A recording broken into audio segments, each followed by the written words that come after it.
એટલે એમને 7:30 નો ટાઈમ હોય એટલે આ બધા છોકરાને બહાર ઉભું રહેવાનું. 7:45 આવે ને બાળકો એટલે પછી 8 વાગે દરવાજો ખુલે. પ્રાર્થનાના સમયે નહીં ખુલે ભાઈ. એટલે વ્યવસ્થા ઉભી થાય છે મારે અહીંયા. તમારે વ્યવસ્થા, તમારું નામ શું સાહેબ? નારસિંહભાઈ ડોડિયા. નારસિંહભાઈ, તો આ બધા છોકરાને આ બજારની અંદર બહાર ઉભું રહેવાનું. 8 વાગ્યા સુધી ઉભું રહેવાનું. પ્રાર્થના પૂરી થાય ને ત્યાં સુધી ઉભું તો રહેવાનું. પ્રાર્થના પૂરી થાય પછી આ છોકરાને સરકારી સ્કૂલની અંદર પ્રવેશ મળશે?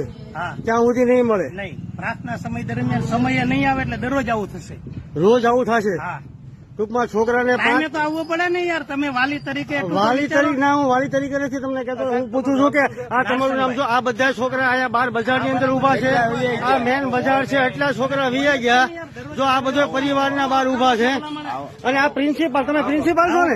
આ પ્રિન્સિપાલ છે. પ્રિન્સિપાલ પોતાની ભક્તિ હાકે છે અને દરવાજો અત્યારે અંદરથી એને તાળું મારી દીધું છે. સમયે નો અત્યારે તમે તાળું મારી દીધું છે અંદરથી. અને તમે બધા છોકરાને ટૂંકમાં બટા તમે ક્યારે આવ્યા? 7:30 આવ્યા છતાં બહારથી તાળું મારી દીધું.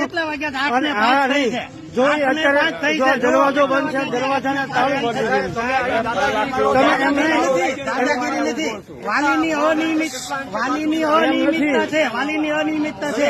તમે સમય દરેક નિશાળમાં હોય જ તે. તમે અનિયમિત છો સાહેબ. તમારા બાળકોને સમય મૂકવા નથી આવતા.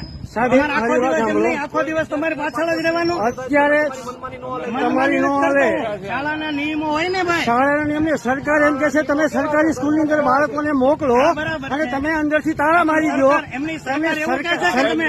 સરકારને તમે તાળા મારી દો. એનો મતલબ એવો છો કે તમારે પ્રાઇવેટ ની હારે સાઠગાંઠ છે કે છોકરાઓ નહીં? છોકરાને પણ પ્રાઇવેટ શાળા છે નહીં.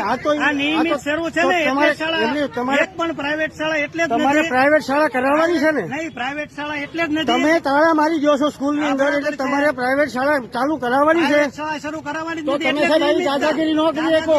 આ તમારી એમ નહીં.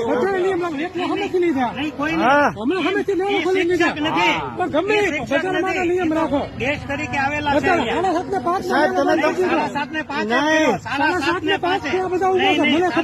7:05 કર્યો મેં.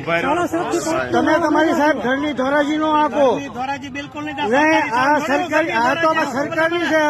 તો પણ આ વિદ્યાર્થીઓ એટલા બધા બહાર ઉભા રહે. તમે આ પબ્લિક આમ જોવો તમે.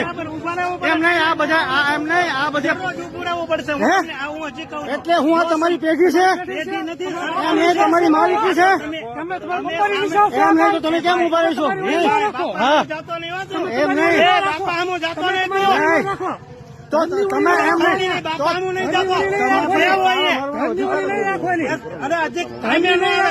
શાળામાં